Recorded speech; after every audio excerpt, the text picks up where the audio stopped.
Welcome back to Living Smart with Valerie. I'm Valerie, of course, and we're talking money.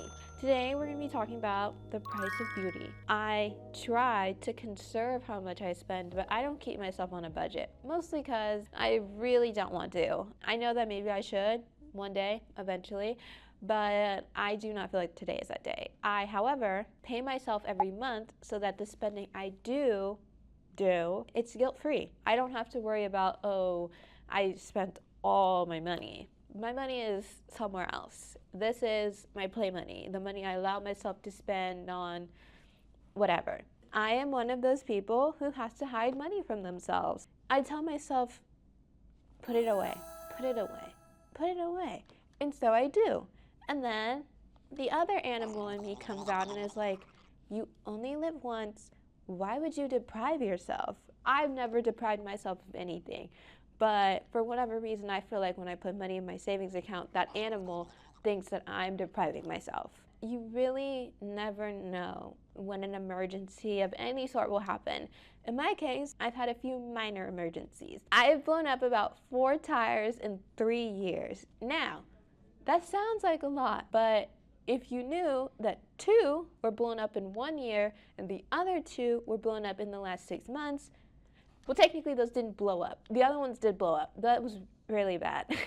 It's good to have a cushion in case you have to buy new tires. And I've had to buy 2 new tires in the last 6 months, one of them last week. It's not good. It's not a great feeling, but knowing that you have enough money to take care of it, it makes it a little bit better. So to get into my beauty budget a little bit, it's best to divide it into 2 categories. One being my fixed expenses, like my hair appointments, my nail appointments, and my lashes.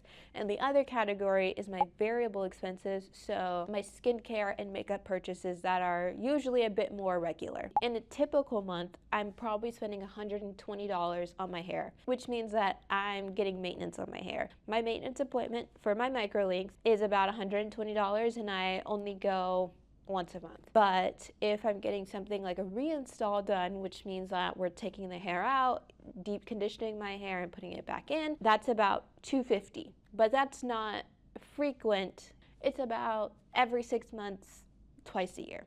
The hair appointment that costs me the most is a total takedown install with new extensions, new coloring on my hair, a new coloring on the extensions. That is about $700. It should be once a year, less than that. The last time we did this was in May when I wanted to be lighter for my college graduation, so we were. On a typical month, however, I'll spend about $120 on my hair appointments. I get my nails done about every month as well. It's less strict, I will say. Instead of it being 4 weeks exact like it is with my hair appointment, it may be 5 or 6 weeks just depending on how fast my nails are going, what I have going on in my life. A nail appointment for me can cost anywhere from about $70 to about $100. Something simple like a French with maybe a shorter nail and a simple refill. That is about $70 for me. $100, these are $100 for a few reasons. My typical place, the place I usually go to, they close early. I found another place. I paid for convenience, essentially. They're open later, but their prices are a little bit higher. For my lashes are simple clusters, so I only have to buy 1 cluster pack on Amazon, and that's only about $9, and I don't buy that frequently. It's about every 2 or 3 months I'm buying new lashes. So if we do the math, on a typical month, I spend $120 on my hair.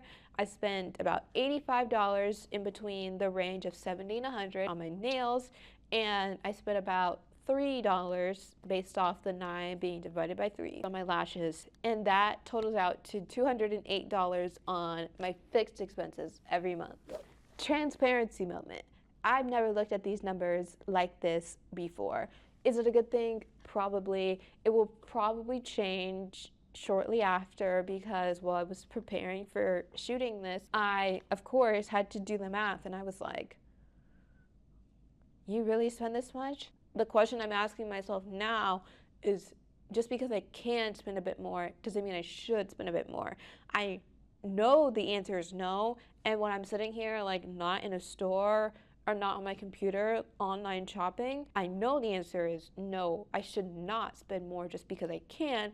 But when I'm in front of that computer or I'm at the mall, anywhere where there's stores, that answer changes to yes. Because I can, I should. One of these episodes will talk about how I manage my shopping addiction, but that's not this one. Stay tuned.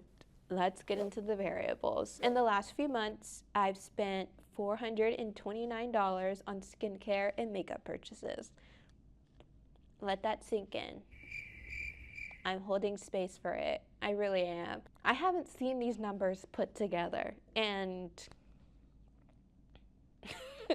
genuinely, I have not seen these numbers put together.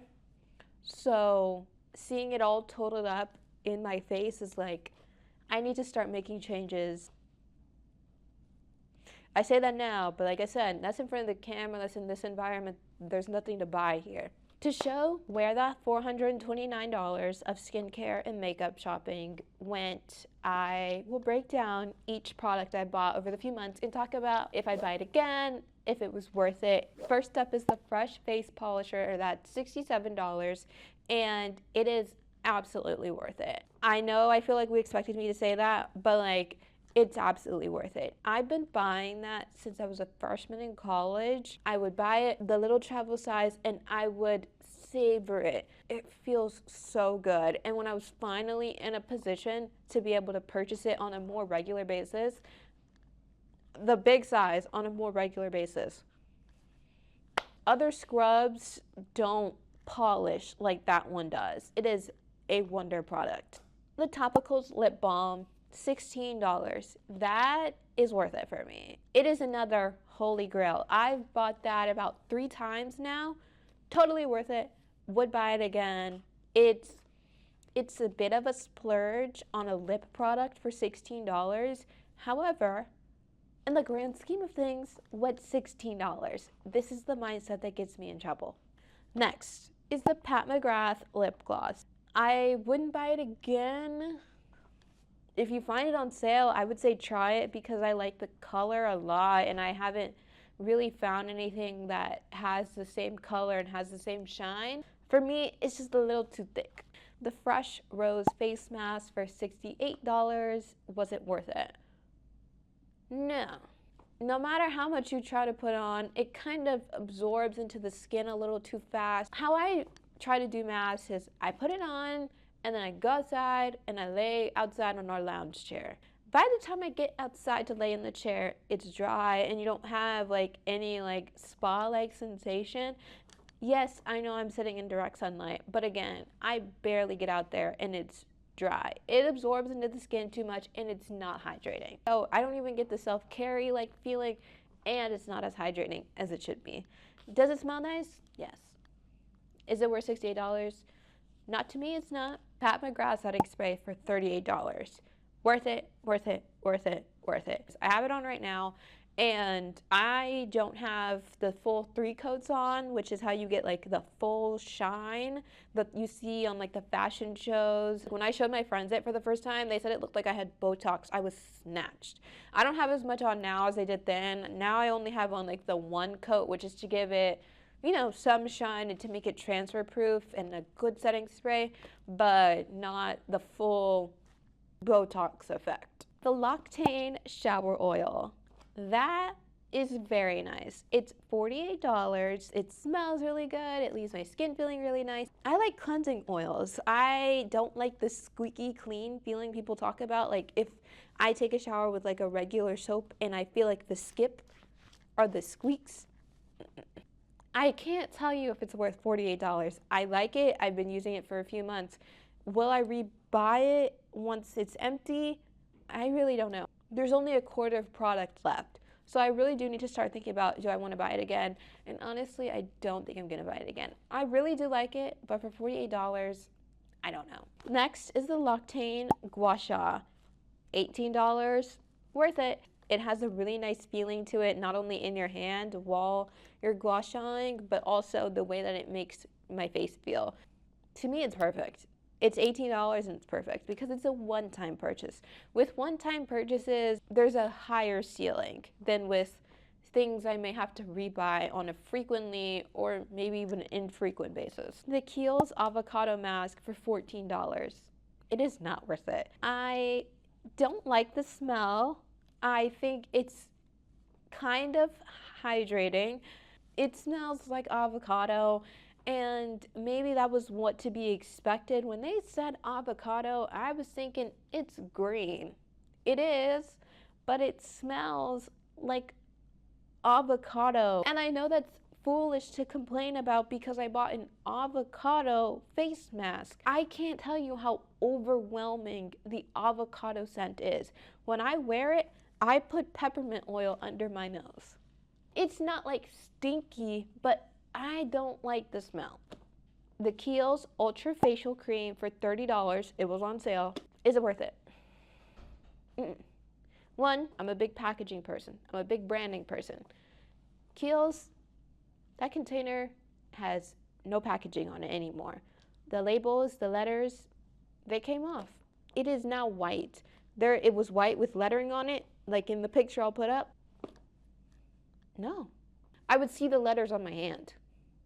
It's a fine moisturizer, but that is an issue for me, like genuinely. The Kiehl's Midnight Botanical Cleansing Oil for $29 on sale. Worth it? Absolutely. My favorite scents are eucalyptus and peppermint, and anything that has that very similar scent, love it, and it has that. It's also fantastic at taking makeup off. I've used cleansing balms before and they're good. I have one in my shower to use for like my makeup, but that cleansing oil is fantastic. And it's not something that I have to buy super often if I didn't spill half of it on the floor. That's the only reason that it's almost empty now, is because I spilled half of it on the floor. I'm oddly clumsy. I'm really good at catching stuff though. Like if I'm in the mid process of dropping something, I can usually catch it.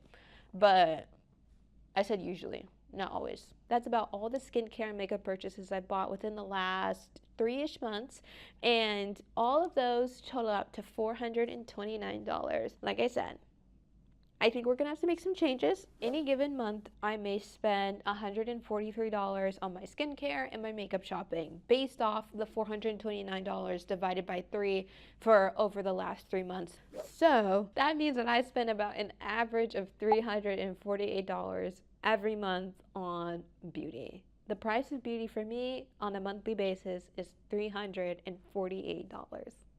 Is that a good thing? I feel like it could be worse, but I know it could be better. I'm struggling with finding out what to change because, as I mentioned, my expenses, the larger chunk of that $348 is my hair and my nails. I'm sure I could go simpler on my nails. I don't want to. I'm sure I could not have hair extensions. I don't want to. Since it is something I enjoy and it's something I like, I really don't have too much of an issue with spending that much money on beauty a month. I'm sure my financial advisor, i.e. my dad, may not be thrilled. However, I don't think it's that bad. It truly could be worse. It really could be worse. It's really all about balance. And what you're watching me do is find balance when it comes to shopping for my beauty. The show is called Living Smart because I'm really trying. I'm really trying to live smart. We've identified the problem area. My skincare and makeup purchases are definitely an issue. That's the price of beauty. If you have any other topics you want me to talk about, feel free to comment them below. I am interested. I recognize I'm in a bit of a unique position. Working for a financial institution gives me access to people here who know a lot more than I do based off their professional experience and their personal experience with finances. I hope to have more videos like this where I get to share a bit more of my personal insights and also have other people on to talk about what I don't know.